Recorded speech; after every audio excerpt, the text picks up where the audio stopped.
Avant de commencer cette vidéo, n'oubliez pas de me soutenir en likant, en vous abonnant, tout en laissant votre avis en commentaire. Pour vous, ce n'est peut-être pas grand chose, mais en réalité, ça a un réel impact sur ma chaîne YouTube, notamment en termes de référencement. J'espère pouvoir compter sur vous, je vous en remercie d'avance et je vous souhaite une bonne vidéo. Salut les amis, j'espère que vous allez bien. On se retrouve pour parler de Boruto avec le chapitre 63, notamment de nouvelles informations que je vous ai récoltées et c'est ce qu'on va voir dans quelques instants. Mais juste avant, si vous souhaitez avoir encore plus d'informations sur l'œuvre de Boruto concernant son actualité, je vous invite à rejoindre mon serveur Discord Manga News. Vous pourrez discuter avec ma communauté tout en participant à différents concours manga pour emporter des lots comme des figurines ou des tomes manga au choix.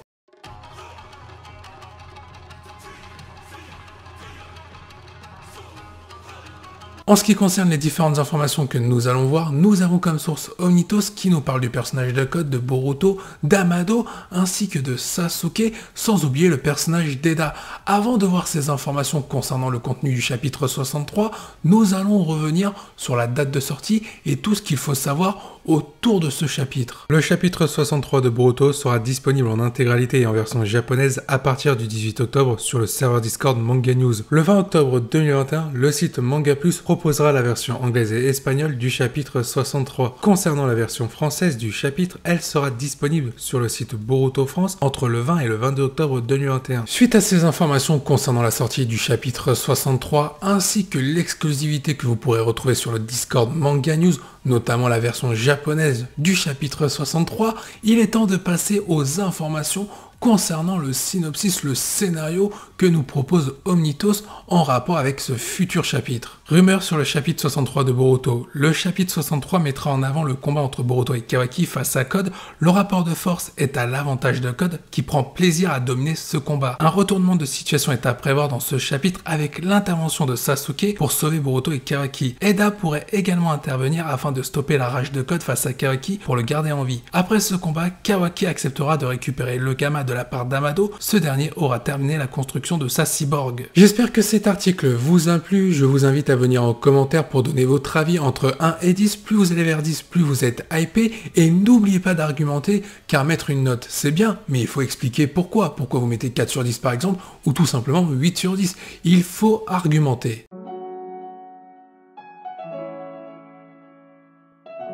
Passons à la partie analyse et on va commencer par parler du combat entre Boruto et Kawaki face au personnage de Code. A première vue, ce combat semble déséquilibré quand on voit que Kawaki ne possède plus son Kama et que Boruto possède lui un Kama, mais sous les effets du médicament d'Amado. Et on ne sait pas encore exactement quel est le véritable impact de ces médicaments par rapport au corps de Boruto et l'esprit quand on voit ce que Momoshiki peut faire avec le corps de Boruto. Est-ce que Boruto pourrait récupérer tous les pouvoirs de Momoshiki qui aurait essayé de se manifester mais il aurait échoué par rapport aux médicaments d'Amado? Et de l'autre côté, on retrouve l'adversaire, le personnage de Code qui lui possède le Kama blanc, les pouvoirs purs d'Ishiki Otsutsuki qu'il peut utiliser pleinement. Donc à première vue, comme je l'ai dit au tout début, ce combat semble déséquilibré car Code a un net avantage. Toutefois, il ne faut pas sous-estimer Boruto. On rappelle que c'est l'élève de Sasuke et qu'il fait preuve d'une intelligence comparable à celle de Minato. Et on a aussi Kawaki qui est lui aussi très intelligent, capable d'analyser tout type de situation pour s'en sortir. Alors pour le personnage de Code, ça ne risque pas d'être aussi facile qu'il ne le pense. Le problème, c'est qu'il est accompagné du personnage d'Eda avec qui il peut tout savoir à l'avance au niveau des stratégies de la part de Boruto et Kawaki et même d'autres personnages qui pourraient intervenir comme Sasuke. Et il faut pas oublier qu'on a aussi le personnage de Demon qui pourrait porter main forte à Code. Après, comme je l'ai dit, il n'est pas exclu que Boruto tente un coup de poker en essayant de réveiller Momoshiki pour que celui-ci affronte le personnage de Code, car c'est vrai que Momoshiki face à Code, ce n'est plus le même délire en termes de combat et ce sera beaucoup plus compliqué pour Code de tenter d'éliminer Momoshiki qui est un Otsutsuki alors que Code doit faire perdurer la volonté des Otsutsuki. Momoshiki pourrait jouer sur ce point faible. De plus, comme il est dit dans cet article, il n'est pas impossible que le rebondissement attendu dans ce chapitre 63 soit le retour de Momoshiki. Dans cet article, il est dit qu'on aurait une potentielle intervention de Sasuke. Maintenant, est-ce qu'il est de taille pour affronter le personnage de Code afin de sauver son élève Boruto ainsi que Kawaki? C'est la question.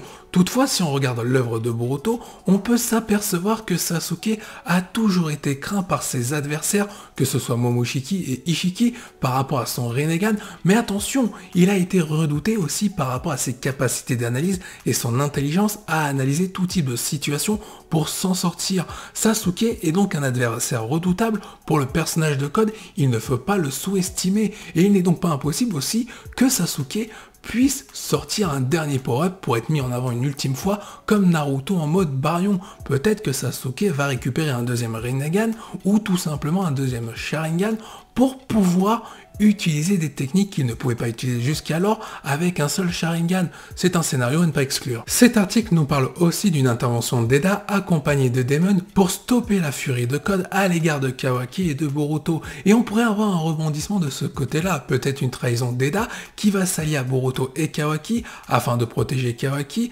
mais elle pourrait faire face à Code car le personnage de Daemon plus Eda peuvent clairement rivaliser face à Code en termes de caractéristiques. Après, il y a un autre scénario possible.